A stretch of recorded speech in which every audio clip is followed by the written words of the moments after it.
Dan seperti biasa pada minggu-minggu sebelumnya, untuk rancangan ini kita akan bersama dengan yang berbahagia Dr. Zaharuddin Abdul Rahman. Beliau merupakan pensyarah kanan di Universiti Antarabangsa Malaysia Kuala Lumpur. Assalamualaikum Doktor. Waalaikumsalam warahmatullahi. Sekali lagi diucapkan terima kasih atas kesudian Doktor bersama dengan para pendengar IKIM FM bagi rancangan ini. Dan kalau pada minggu lepas Doktor telah pun menguraikan tentang topik mengenai harta bercampur, dan pada minggu ini pula apakah topik yang menjadi pilihan Doktor untuk dikongsikan bersama dengan para pendengar IKIM FM? Silakan Doktor.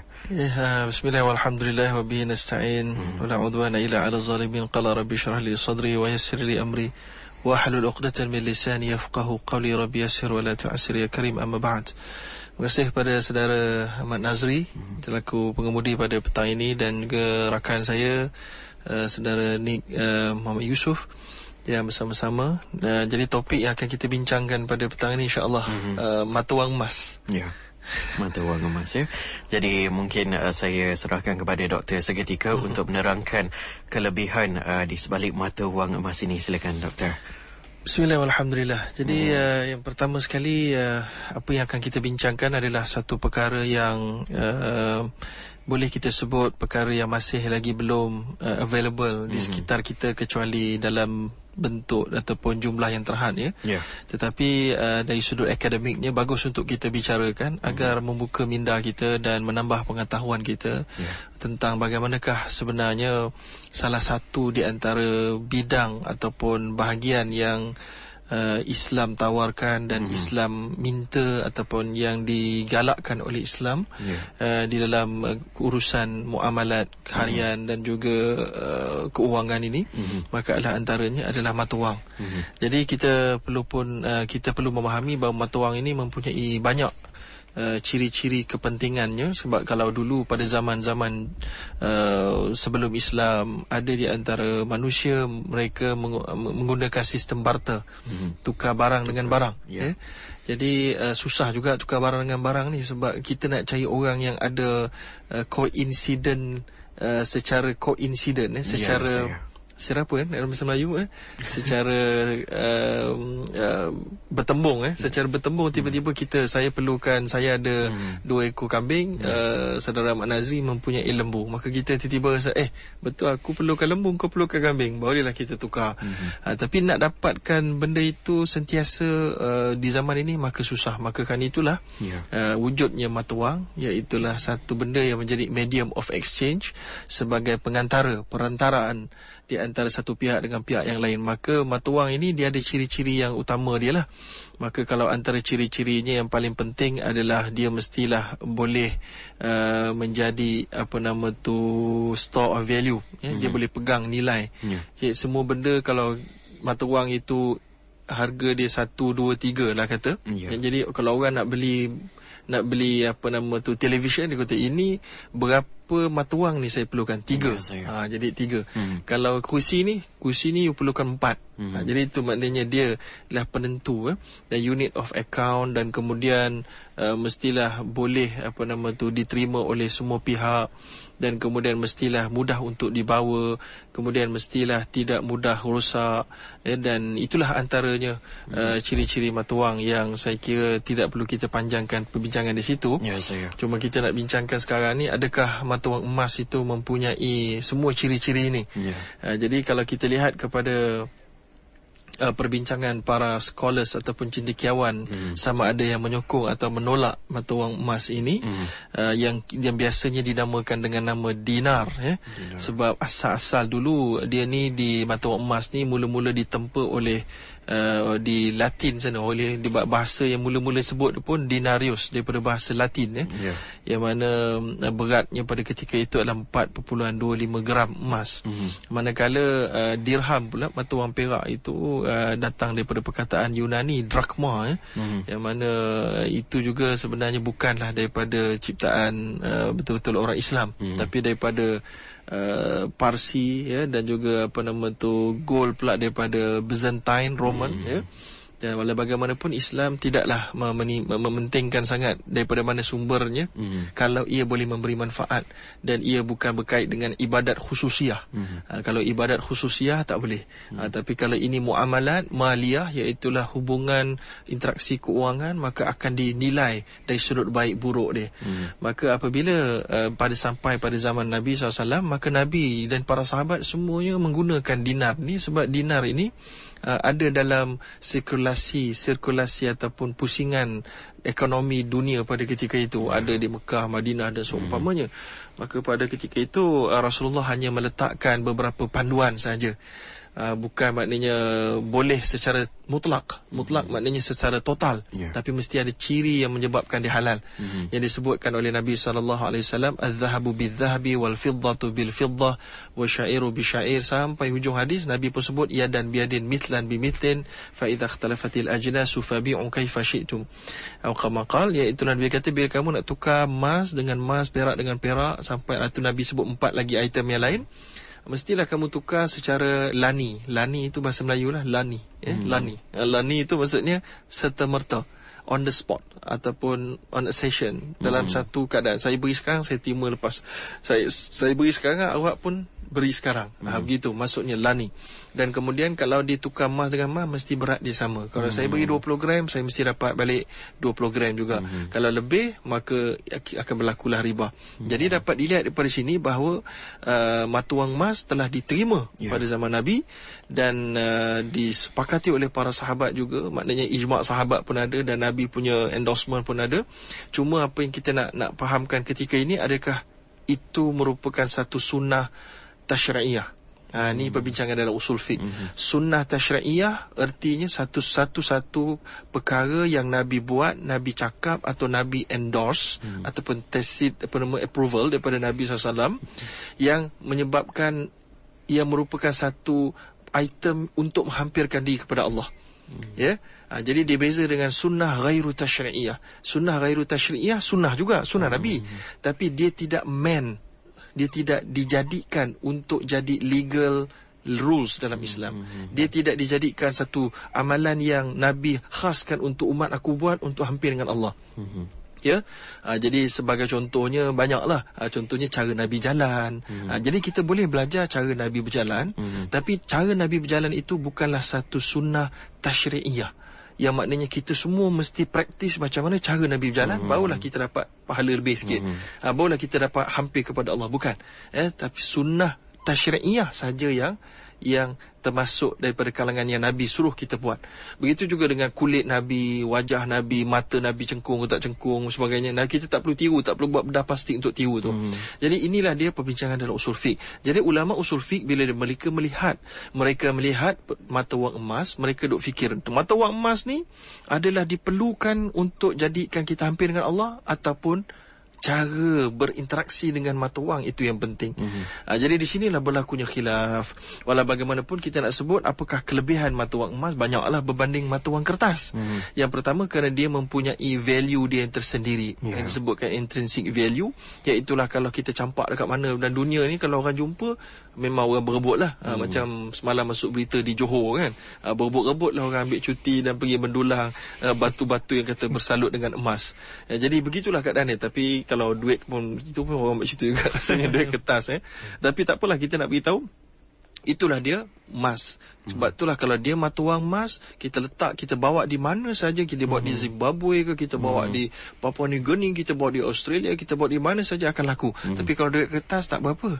Dia tengoklah kepada political ekonomi, politik di negara tersebut diterima tak Malaysia malahkan beberapa negara Arab pun tidak menerima ringgit Malaysia untuk transaksi mereka Iaitu yang kelebihan yang pertama. Kelebihan yang kedua, kerana dia jarang didapati. Sebab jarang didapati itulah dia jadi mata wang. Kalau banyak sangat, dia jadi pasir lah tuan-tuan. Jadi oleh kerana itu jarang didapati, itu menyebabkan dia penting. Malah mengikut statistiknya, setiap tahun producer pengeluar emas ni hanya mampu meningkatkan pengeluaran sebanyak 2.3% sahaja. Kemudian yang ketiganya, dia kecil tapi boleh bawa nilai yang besar. Bayangkan satu dinar 4.25 gram. 4.25 gram, 1 gram katalah 200. Kalilah jadilah 900. Jadi kita bawa sekeping kecil je yang ringan tu, kita boleh beli barang yang hampir berharga 1,000. Jadi kebayang kita nak bawa duit kertas walaupun kertas tu ringan tapi sekebat jugalah. Jadi ketika itu susah. Maka itu adalah kelebihan dia wang emas yang seterusnya. Yang seterusnya wang emas pula dia tahan lama.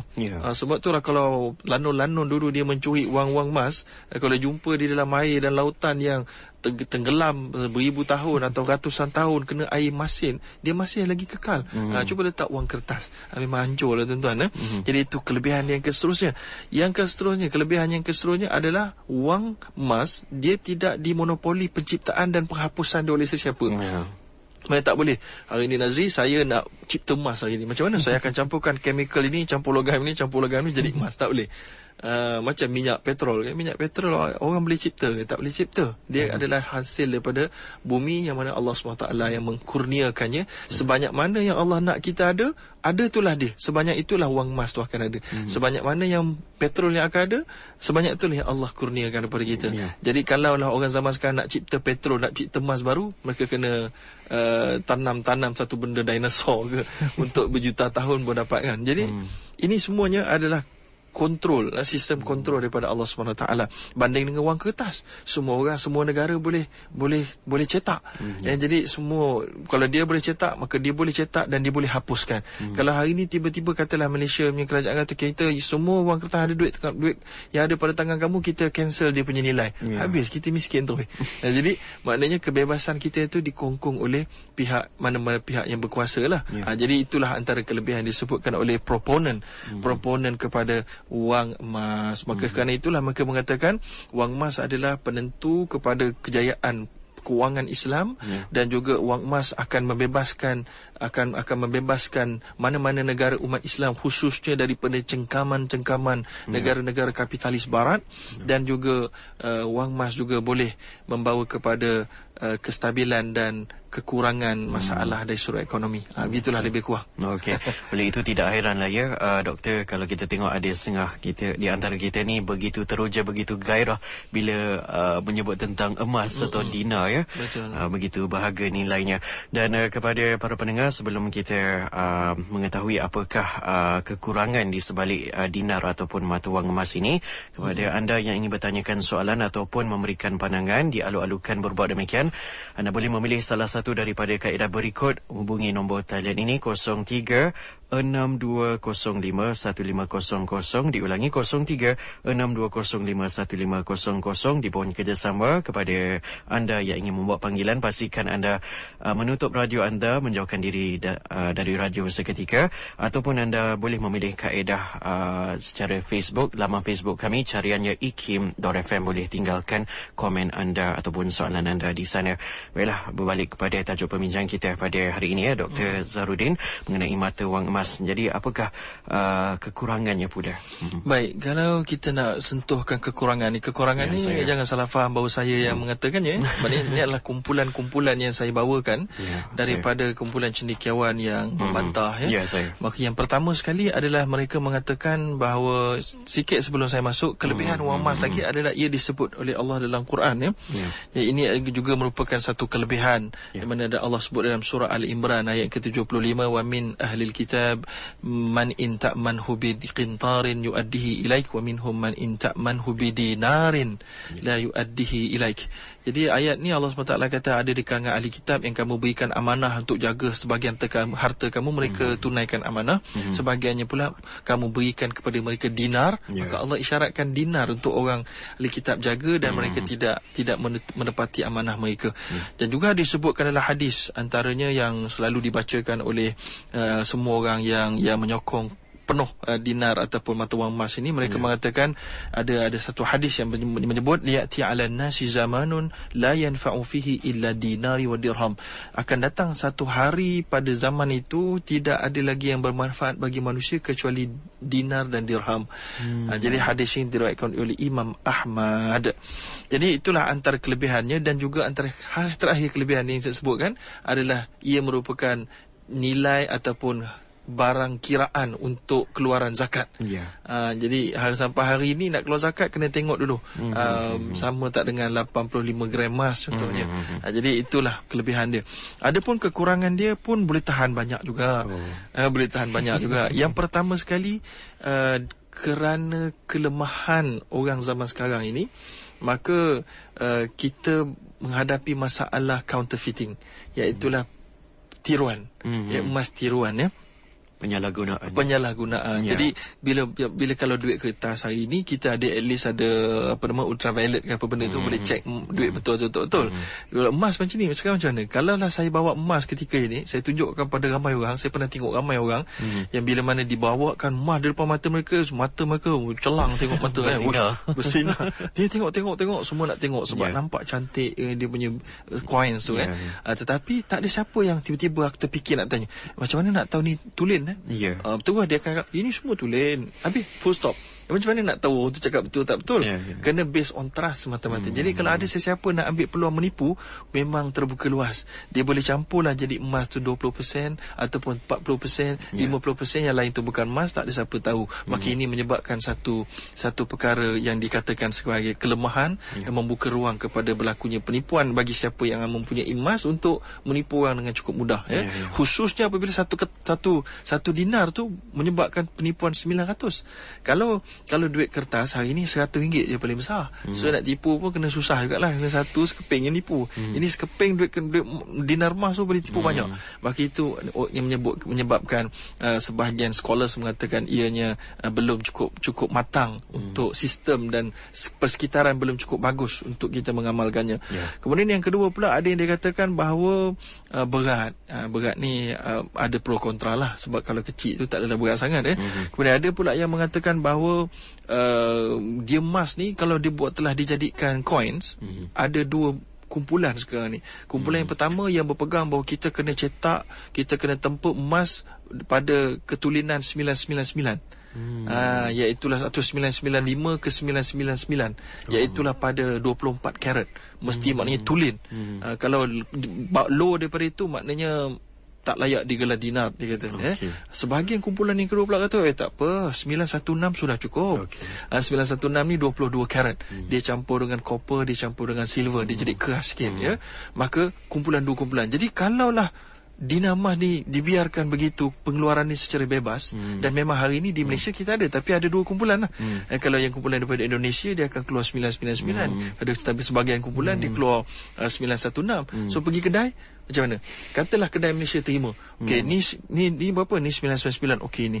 Tapi saya bawa satu dinar 99, satu dinar 916. So macam mana kira dia? Payah tuan-tuan.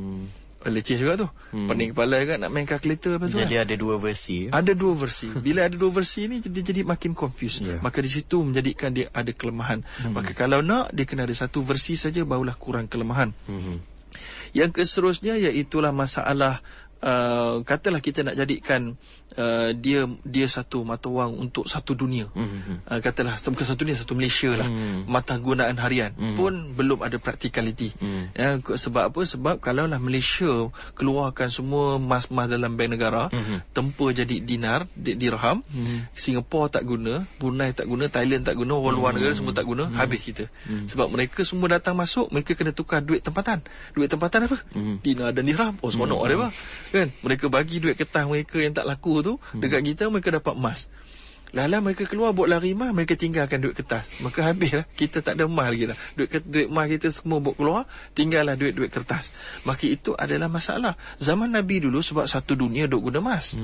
Ke Rom, Byzantine semua, Parsi guna, orang Syam guna, orang Yaman guna. Mereka jadi duit emas keluar, duit emas masuk. Duit emas keluar, duit emas masuk. So jadi dia normal. Jadi kalau satu negara saja buat politically tidak tepat dan akan menguntuhkan negara tersebut. Maka sebab itulah juga ada satu kelemahan dekat situ. Jadi kalau nak buat semua. Maka sebab itulah penyokong-penyokong kepada wang emas ini mengatakan kita tak nak buat macam tu. Kita nak buat untuk international trade saja.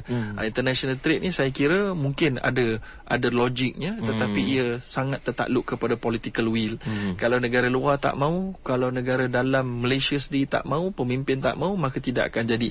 Jadilah dia hanya cakap-cakap akademik semata-mata. Kemudian yang seterusnya, katalah emas ni orang semua minat, maka semua orang meminta, semua orang banyak, bila duit emas ni telah ada dalam negara, maka banyak jual beli berlaku.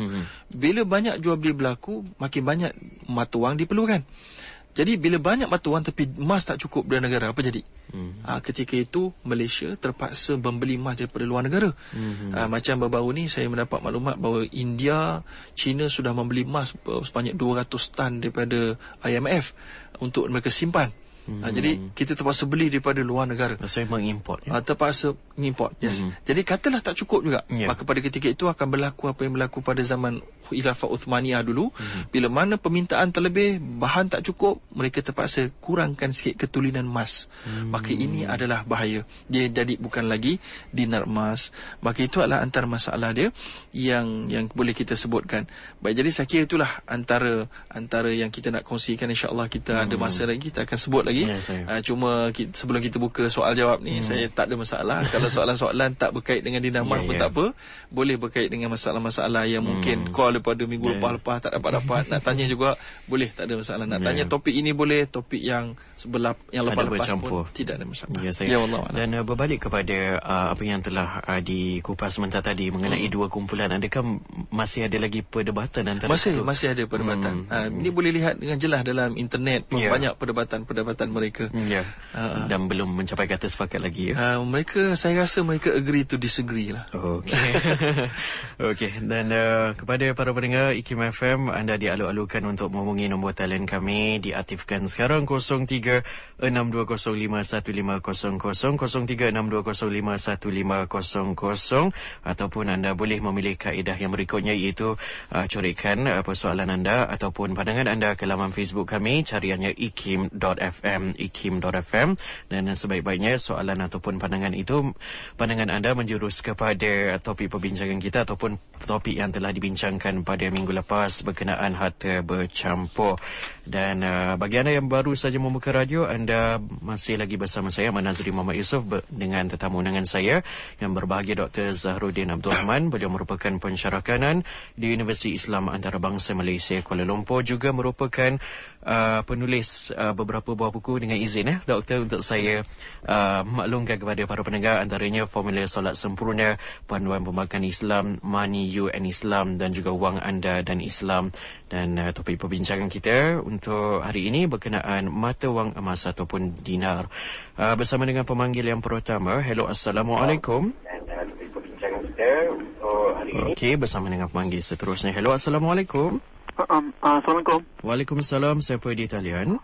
Saya Ismail. Ismail, dari mana Encik Ismail? Dari Bagan Serai, Perak. Okey, silakan berinteraksi dengan doktor. Assalamualaikum, doktor. Waalaikumsalam warahmatullahi. Saya nak tanya macam mana kaedah penjualan emas yang haram dengan kaedah penjualan emas yang kata halal, yang mungkin halal mungkin kedai emas lah.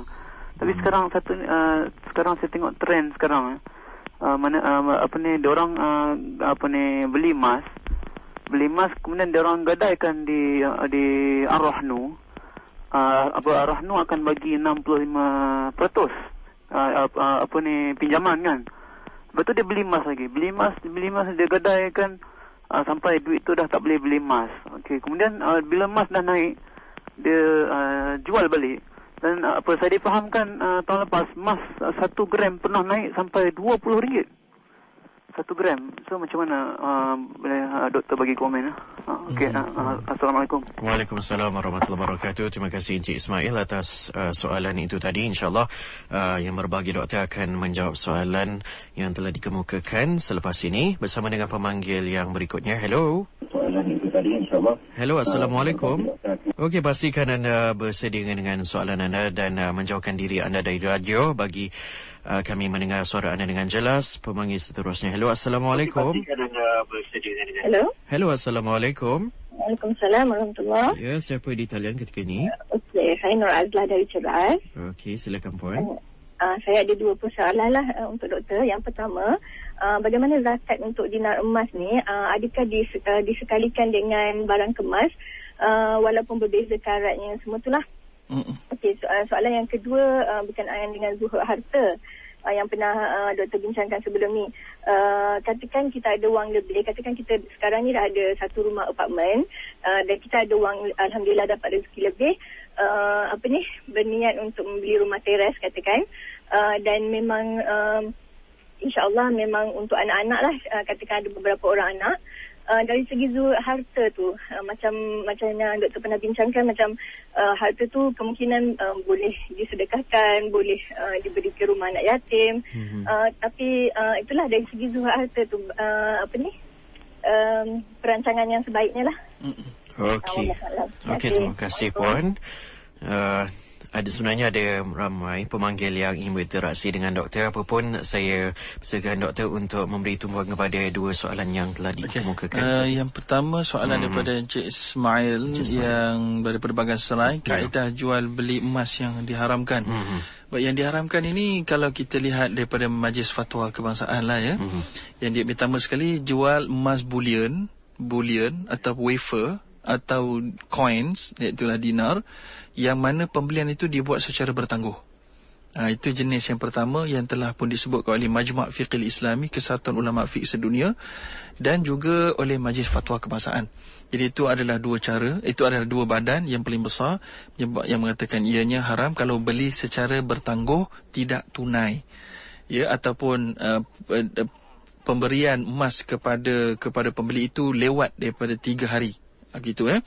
Yang kedua iaitulah dibelikan tiga item tadi tu, wafer, bullion ataupun dalam bentuk coins tadi, dibeli dengan cara maknanya penjual itu tak ada barang tu. Dia tak ada emas tu, tapi dia jual. Sebab apa? Sebab dia seolah-olah dia tempah dulu. Dia bayar dulu tapi barang tak dapat lagi. Maka kemudian barulah si penjual ini akan sibuk mencari. Maka pada ketika itu juga adalah diharamkan kerana penjual menjual satu perkara yang disebut oleh Nabi, la tabi' ma laysa indak. Jangan jual satu perkara yang tidak ada dalam pemilikan kamu. Baik, cara yang ketiga iaitulah yang diharamkan adalah kita nak beli emas tu, kita buat pinjaman secara riba daripada individu ataupun daripada mana-mana bank. Jadi kita tak cukup duit, kita nak beli katalah 20,000 punya nilai emas, kita buat pinjaman daripada kawan ataupun daripada siapa juga yang ada riba, kemudian kita beli. Itu pun menjadikan pembelian emas itu tidak dibenarkan dalam Islam. Baik, itu adalah kaedah jual emas ataupun beli emas yang tidak dibenarkan dalam Islam. Mudah saja. Yang keempat iaitulah kita beli emas dengan emas juga. Contohnya kita jual emas kita yang 22 karat, kita nak beli yang 24 karat. So kita barterkan dia. Saya berikan koin saya yang 22 karat, saya ambil yang 24 karat yang lebih tulen. Maka apa yang saya buat kat situ, kita tukar aja. Katalah 22 karat ni harga dia lagi murah kan. So, jadi saya kata saya bagi setengah dinar, saya bagi katalah 20 gram, saya ambil 15 gram, katalah nak mudah Maka di situ juga adalah penjualan dan pertukaran yang diharamkan, kerana jatuh dalam apa yang Nabi kata tadi, tidak ada mithlan bimithlin, tidak ada sama berat, dia kena sama berat. Regardless berapa juga perbezaan karat dia, itu tidak menjadi perubahan dalam hukum. Yang dalam hukum, kalau karat berubah, apa yang kamu buat? Kamu kena jual emas tu, ambil duit kertas, kemudian kamu lah beli balik. Begitu cara dia. Baik, itu jawapan dia. Yang keduanya, kaedah yang dibuat oleh orang ramai sekarang ni, dia beli emas banyak, dia rahan kan, dia pergi pledge, dia pergi gadai kan dekat rahan ni, iaitulah satu isyarat kepada gadaian secara Islam lah Yang mana gadaian secara Islam ni, dia adalah terbalik sebenarnya. Patutnya nomor punya gadaian, saya ada hutang dengan Cik Nazri RM20,000. Maka kerana saya hutang, saya nak bagikan security kepada Cik Nazri, maka saya pun berikan gadaikan emas saya. Cik Nazri pegang emas saya itu. Kalau saya tiba-tiba tak boleh bayar hutang, emas tu dicairkan. Cair tu maksudnya pergi jual kan. Itu normal ar-rahnu. Tapi konsep ar-rahnu yang ada kat Malaysia ni, dia telah dibuatkan dalam satu bentuk yang luar biasa sikit. Sebab dia nak bagi meet needs masyarakat punya keperluan, maka dibuat terbalik. Jadi kalau tadi saya dah hutang dulu, barulah saya letak emas. Ni tak, siapa-siapa ada emas boleh hutang dengan saya. Siapa-siapa ada emas boleh hutang dengan saya. Maka kalau lah saya ada emas, saya bawa pergi dekat Ar-Rahnu, dia pun tengok berat tu, dia pun bagi 65% daripada nilai emas yang saya pegang, dia bagi pinjam. Jadi saya beri pinjam, dia pegang emas saya. Kalau saya tak boleh bayar, dia pergi jual lelong emas saya. Kalau saya boleh bayar, dia pulang balik emas saya. Gitu kan. Jadi apa tujuan dia? Tujuan dia, ada orang-orang begini, biasanya dia berlaku di beberapa negeri lah di Malaysia ni. Sebab mereka banyak simpanan emas dan mereka merasakan simpan emas lebih selamat. Tapi pada hari-hari tertentu mereka nak berniaga, mereka perlukan cash.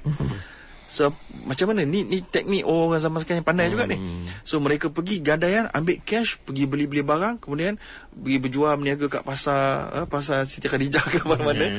Kemudian dah habis petang tu dah dapat untung sikit, pergi balik arahan atau besok ambil balik duit ni, bagi saya emas balik.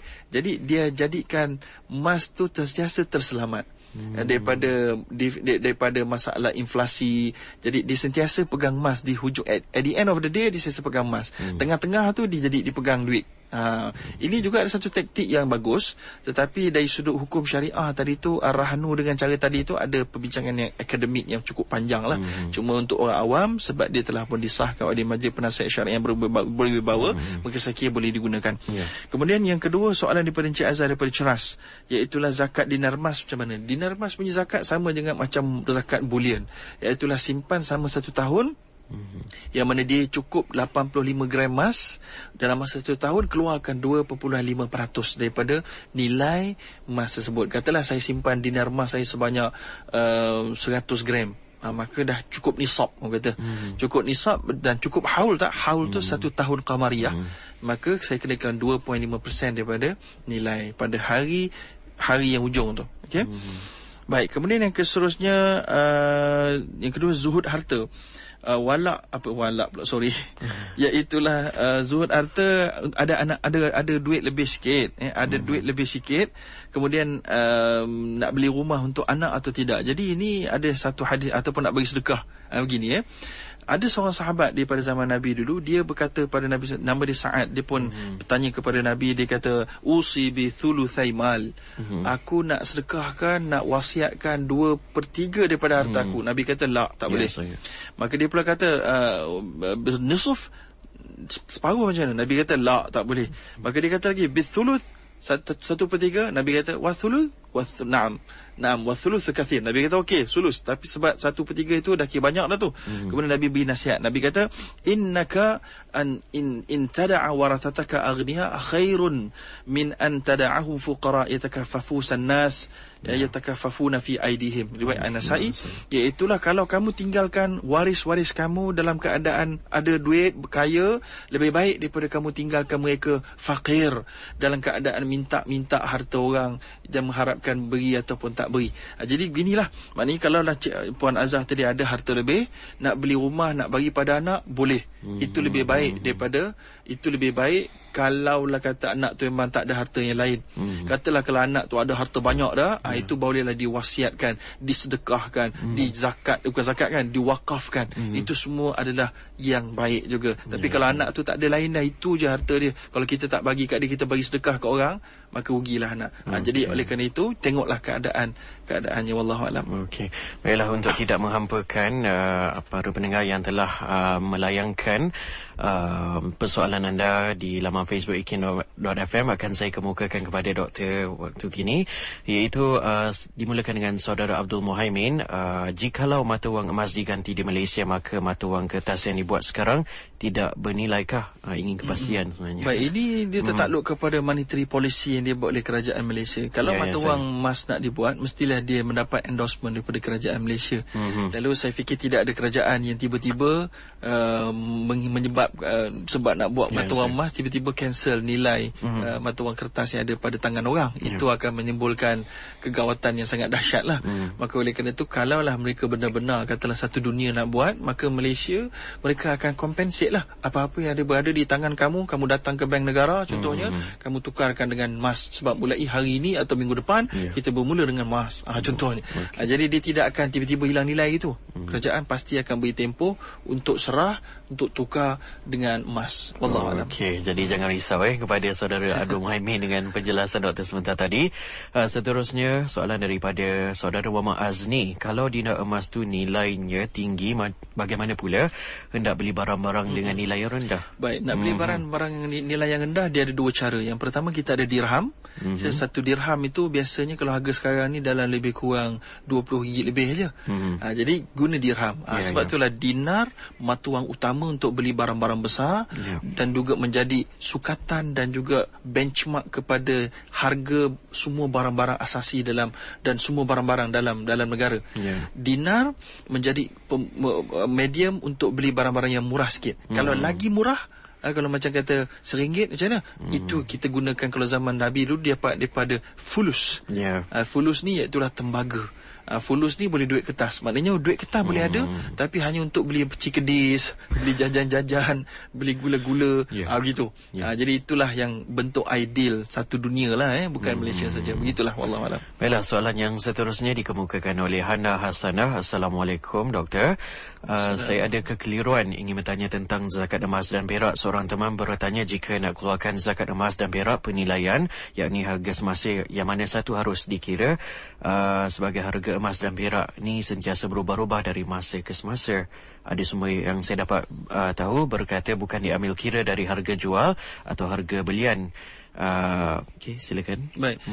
Baik, jadi memang para ulama berbeza pandangan sama ada nak pakai bila nak keluar zakat nak pakai kiraan sukatan perak ataupun emas. Tetapi kebanyakan para ulama mengatakan emas lah lebih utama. Cuma kalau kita nak keluarkan ikut perak pun boleh. Sebab kalau ikut perak maknanya nilai mata wang, nilai duit kita lagi sikit lah. Kita pun dah kena keluarkan kita dah kena keluarkan zakat. Maka oleh kerana itu kedua-duanya diharuskan. Cuma hari ini kita nak uniformkan, uniformasikan keadaan. Kita gunakan emas, iaitu 85 gram emas.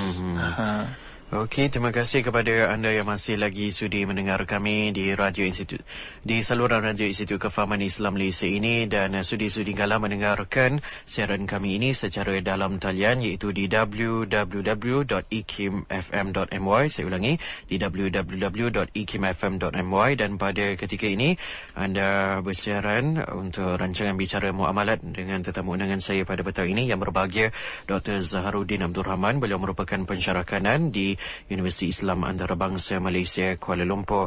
Dan sekali lagi saya mengalu-alukan kepada para pendengar untuk mengajukan soalan, bertanyakan pandangan. Nombor talian kami diaktifkan sekarang 0362051500. Ataupun anda boleh melayari laman Facebook kami di ikim.fm. Dan topik perbincangan kita pada petang ini menjurus kepada mata wang emas. Baiklah, kita bersama dengan pemanggil seterusnya, doktor. Hello, Assalamualaikum. Waalaikumsalam. Siapa di talian ketika ini? Ni Kak Norma dari Ceras. Ya, silakan, Puan Norma. Assalamualaikum, doktor. Waalaikumsalam. Doktor, saya nak tanya, apa hukum dia kalau macam sekarang ni ada satu projek macam hotel. Lepas tu dia jual pada kita satu suite. Kemudian kita sewakan dia balik, tapi dia nak bagi profit tu dia dah fixkan 10%. Macam mana hukum dia macam tu? Dia dah macam janji memang profit tu 10% dia akan bagi balik kat kita. Macam mana dia jual kat kita sewa kepada dia? Kita beli.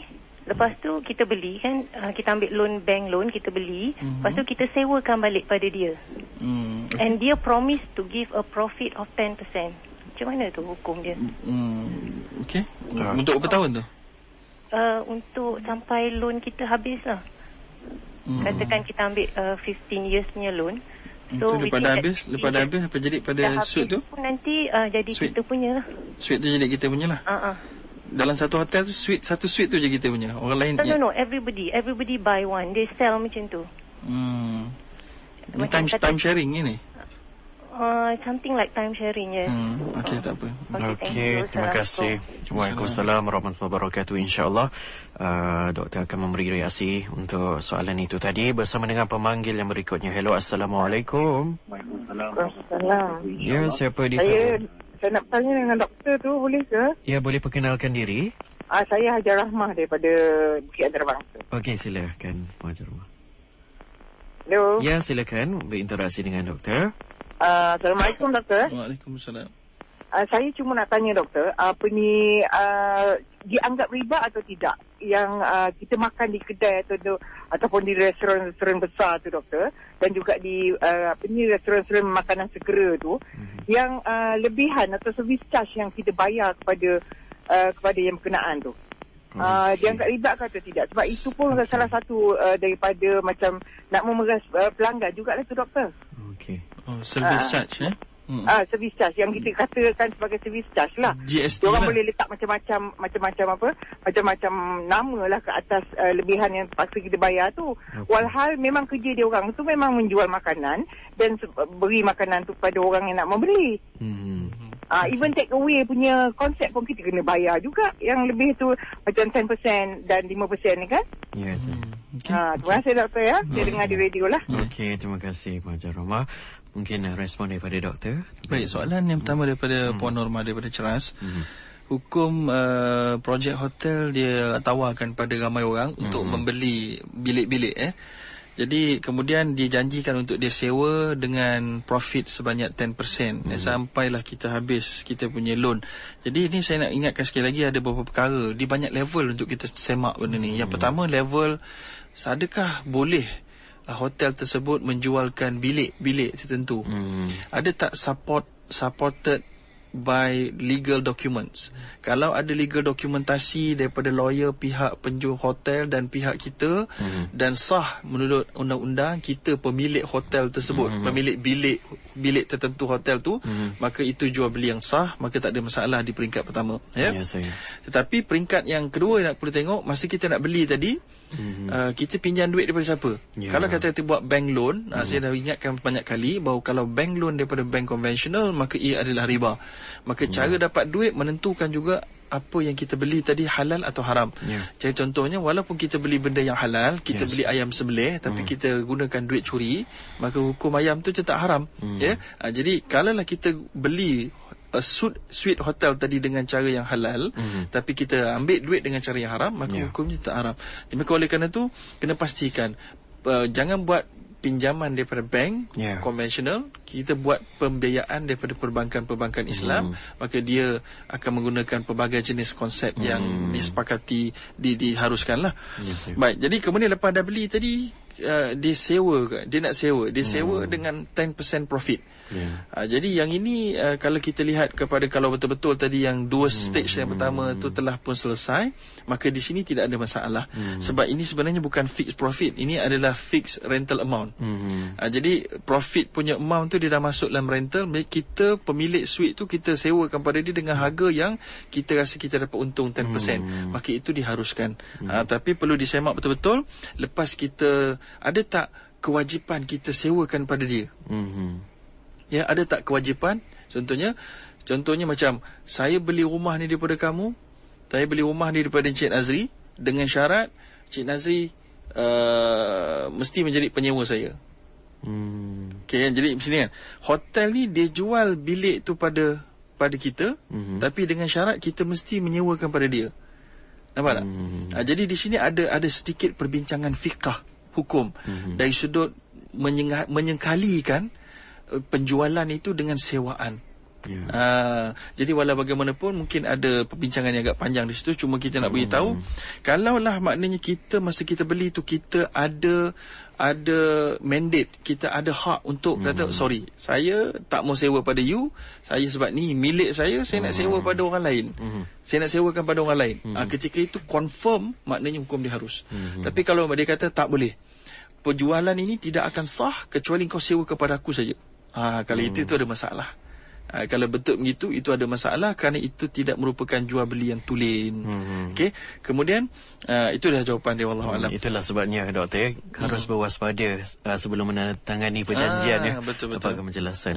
Kemudian soalan daripada Hajar Rahmah daripada Bukit Antarabangsa, makan di kedai dan apa-apa lagi ada service charge. Jadi riba ni bukan tertakluk kepada ditindas. Jadi jangan kita kata riba ni ditindas tu riba. Maknanya kalau ada bapa menindas anak, riba lah berlaku. Tak. Jadi riba itu bukan ilah penentunya rasa dizalimi, ditindas, bukan. kena beza. Ini kena belajar. Kalau kita belajar usul fiqh, kita akan dapat tahu beza illah dengan hikmah. Illah adalah satu sebab yang menyebabkan ia jatuh dalam hukum haram atau halal. Manakala hikmah adalah halal itu kerana hikmahnya itu. Hikmah dia ABC. Haram itu hikmahnya ABC. Jadi hikmah itu tak menentukan hukum. Jadi ini nak kena belajar dalam lagi lah. Cuma yang kita nak sebutkan, kalaulah nak dikatakan tadi service charge tu riba, tak tepat sama sekali. Kerana ia service charge ni, tengok, penjual dia jual barang itu, service charge tu biasanya dikenakan oleh government tax. Maka bukanlah kedai makan tu yang nak ambil, tapi kedai makan tu diambil, diserah pada government. So government yang ambil. So atas nama GST ataupun apa sekalipun, government yang ambil lah. So government dari sudut hukum asal dia boleh tak mengenakan cukai atas barang-barangan ini? Hukumnya neutral. Neutral maknanya harus. Kalau government mengikut pada pandangan mereka ia adalah bagus dan diperlukan untuk kebangunan negara, maka rakyat kena membantu, maka hukumnya harus. Tapi kalau macam itulah keadaan. Tapi kalau rakyat tak suka, pandai-pandai lah kan. Jangan nak lari tak bayar pula. Tak bayar, jangan pergilah. Bila kita tak pergi, maka barang tu akan jatuh daripada pasaran, maka kemudian mereka akan mungkin rethink lah buat ni kan. Begitu je lah. Jadi kita nak sebut itu tiada riba kat situ. Jadi kalau kita tak suka, kita jangan belilah. Ataupun kalau kita terpaksa sebab semua ada, itu bukan kehendak penjual. Itu adalah apa yang ditentukan oleh pemerintah. Ya, saya. Baiklah, bagi anda yang masih lagi bersiaran bersama kami, terima kasih atas kesetiaan anda. Dan anda kini saya mengikuti rancangan Bicara Muamalat. Sekali lagi, segala saya memperkenalkan tetamu yang diundang, iaitu yang berbahagia Dr. Zaharuddin Abdul Rahman. Beliau merupakan pensyarah kanan di Universiti Antarabangsa Malaysia, Kuala Lumpur, dan topik yang menjadi pilihan doktor pada petang ini berkenaan dengan mata wang emas. Beralih pula ke laman Facebook doktor, daripada Siti Azima. Doktor, ada sebuah syarikat yang menjual jongkong emas ataupun gold bar secara ansuran, tapi harga adalah tetap pada hari kita log emas itu. Bagaimana pula dengan perhiasan, boleh ansuran atau tidak? Apakah hukum kedua-duanya? Baik. Jadi kalau yang pertama beli gold bar yang mana kita lock harga dia hari ini, kita bayar ansuran. Jadi ini telah pun saya maklumkan tadi, menurut Majlis Fiqh Antarabangsa dan Majlis Fatwa Kebangsaan, dalam fatwa mereka yang terbaru, ia adalah bercanggah dengan hadis Nabi dan ia jatuh dalam hukum riba kerana ada ilahnya, tertangguhnya, tidak melengkapi syarat yang Nabi letak, ya dan biadin. Ya. Tapi saya pasti dekat Malaysia ni ada penjual-penjual jongkong ini dan wafer ini yang mengambil pandangan tatabu'ur rukhas namanya. Tatabu'ur rukhas ni maknanya sengaja mencari pandangan yang mudah untuk mereka jalankan bisnes. Ya. Lalu mereka berpandangan bayar tangguh pun tak apa sebab pakai duit kertas. Sebab mereka mengatakan duit kertas ini not as good as gold. Maka bila tukar duit kertas dengan emas, dia tak sama tukar emas dengan emas. Maka mereka menganggap duit kertas ni sebagai perkara yang tidak ada nilai yang besar. Maka itulah menyebabkan mereka berfatwa demikian. Tapi apa pun terpulanglah, saya nak beri maklumkan itu pandangan yang bercanggah dengan Majlis Fiqh Antarabangsa dan juga Majlis Fatwa Kebangsaan. Kemudian soalan yang kedua tadi, iaitulah kita beli barang perhiasan dengan bertangguh. Beli barang perhiasan secara bertangguh menurut 4 mazhab adalah juga tidak dibenarkan bertangguh. Walau bagaimanapun di Malaysia Majlis Fatwa Kebangsaan telah membuat kajian dan mereka telah pun mengeluarkan keputusan menurut pandangan yang lebih ringan, iaitulah pandangan Muawiyah bin Abu Sufyan, Ibnu Taimiyah, Ibnu Qayyim dan beberapa yang lain. Iaitulah mereka mengatakan barang hiasan boleh diberi, emas hiasan boleh diberi secara tangguh kerana adanya elemen skill yang telah dicampur dengan emas itu. Sebab kalau emas bullion tadi, wafer tu untuk emas tulen. Tapi kalau dia dah jadi gelang, dia dicampur skill jadi itu dia jadi ada bunga-bunga, dia jadi batu-batu jadi campuran itu maknanya emas tu dah tak jadi macam emas sebiji. Dia campur skill. Sebenarnya harga tu bukan harga emas saja, tapi harga tu harga emas campur harga pembuatan. Lalu atas asas itulah Majlis Fatwa Kebangsaan mengatakan harus beli secara tangguh kalau emas perhiasan dan perak perhiasan untuk wanita. Kalau emas, kalau perak boleh untuk lelaki. Wallahualam. Baiklah, soalan yang seterusnya yang sempat dilayangkan oleh saudara Muhammad Taufik di laman Facebook ikim.fm. Saya ingin bertanya mengenai kaedah mengira zakat. Contoh situasi seperti berikut. Pada bulan Januari 2012, kita dihadiahkan 20 dinar emas atau 85 gram. Masuk bulan November 2012, kita dihadiahkan lagi 10 dinar. Apabila genap bulan Disember 2012, kita sudah ada di tangan 30 dinar. Bagaimana kiraan zakat emas? Sebab 20 dinar sudah cukup kaul 1 tahun lagi, 10 dinar baru usianya 2 bulan kita simpan. Apakah kita perlu ambil 2.5% daripada 20 dinar atau 2.5% daripada 30 dinar? Mohon penjelasan pada doktor. Baik, jadi di kat sini dia sama juga perbincangan yang hampir sama dibuat oleh ramai para ulama bila mana mereka berbincangkan zakat wang simpanan. Sebab zakat wang simpanan pun lebih kurang samalah. Katalah duit kita RM18,000 cukup nisab pada tahun ini, tapi dia turun, dia naik, turun naik sampai ke ujung dia lebih daripada nisab. So macam mana? Jadi ada sebahagian para fuqaha ataupun ahli fiqh mengatakan kita ambil nilai yang terendah dalam tahun itu, kita keluarkan 2.5%. Kalau dikatakan tadi nilai terendah adalah 10 dinar, maka pada kita keluarkan 2.5% daripada 10 dinar tadi itulah. Tapi saya kira pandangan yang lebih selamat, ada juga pandangan daripada mazhab Hanafi tak salah saya, keluarkan pada yang hujung itu, dan juga yang lebih sepertengahan adalah puratakan dia. Puratakan dia. Maka puratakan dia, katalah dapat puratakan, maka dia akan dapatlah kata hujung tu dia ada 30, tapi bila puratakan dia dapat 22 dinar. Contohnya kan. Maka keluarkan 2.5% daripada 22 dinar. Wallahu a'lam. Baiklah, kita bersama dengan pemanggil yang terakhir. Sebelum kita membuat rumusan untuk tajuk perbincangan kita, doktor, berkenaan dengan mata wang emas. Hello, Assalamualaikum. Hello, Assalamualaikum. Siapa ditanya? Assalamualaikum. Waalaikumsalam warahmatullahi wabarakatuh. Saya Hakim, Ya, saya. Saya Abdullah dari Bentong. Ya, silakan Encik Abdullah berinteraksi dengan doktor. Terima kasih. Assalamualaikum, doktor. Waalaikumsalam warahmatullahi. Sedikit soalan lah. Saya minta doktor respon sikit berkaitan dengan satu soalan yang dikemukakan oleh seorang perempuan tadi, iaitu berkaitan dengan government tax lah. Yang mana doktor ada mengatakan kerajaan harus untuk menetapkan satu kadar teks kepada pengguna barangan tertentu.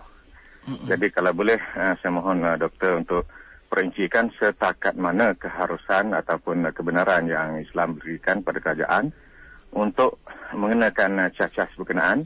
Kerana kalau kita lihat sejarah Imam Nawawi umpamanya pernah begitu sekali sehingga terpaksa disingkir daripada jawatannya kerana tidak bersetuju dengan tindakan khalifah yang mengenakan cukai kepada rakyat untuk membiayai peperangan menentang Tatar. Jadi mohon doktor perincikan setakat mana keharusan ataupun kebolehan kerajaan itu. Terima kasih. Terima kasih Encik Abdullah atas soalan yang dikemukakan sebentar tadi. Mohon.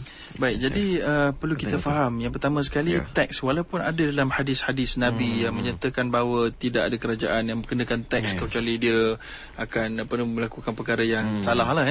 Walau bagaimanapun dalam Islam teks ini memang wujud, iaitulah jizyahnya, kharaj. Ini nizamul mal dalam Islam, sistem Islam dululah. Adapun saya rasa saya tak cukup masa nak ngurai ni. Mungkin kita boleh bawa soalan ni ke minggu hadapan. Jadi kita rumuskan sikit saja.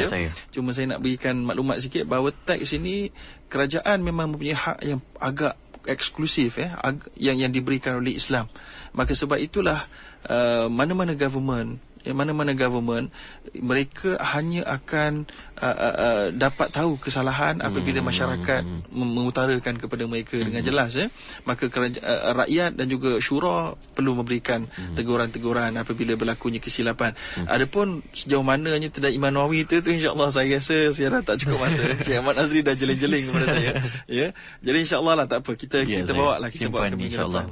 Jadi insya-Allah kita akan cuba bincangkan bab itu. Jadi sebagai akhirnya saya kesimpulan sikit, insya-Allah minggu depan kita akan sambung lagi sikit tentang mata wang emas. Iaitulah saya nak cuba nak bincangkan dari sudut kalaulah begitu zaman Nabi dan ada disebut dalam Quran, ada juga dalam hadis Nabi, perkataan dinar emas ini, adakah ia satu kewajipan bagi mana-mana negara, mana-mana pemimpin, mana-mana rakyat untuk menggunakannya, ataupun di sana ada pandangan yang berbeza untuk menggunakan duit kertas, dan adakah benar duit kertas ini adalah haram dan juga berdosa bila kita menggunakannya setiap masa, setiap ketika. Jadi insya-Allah kita akan cuba bincangkan agar kita sama-sama mendapat panduan dan pedoman, insya-Allah. Ya, dengan itu terima kasih doktor atas kesudian doktor untuk memeriahkan, menghiasi rancangan bicara muamalat pada petang ini. Terima kasih doktor. Assalamualaikum. Waalaikumsalam warahmatullahi.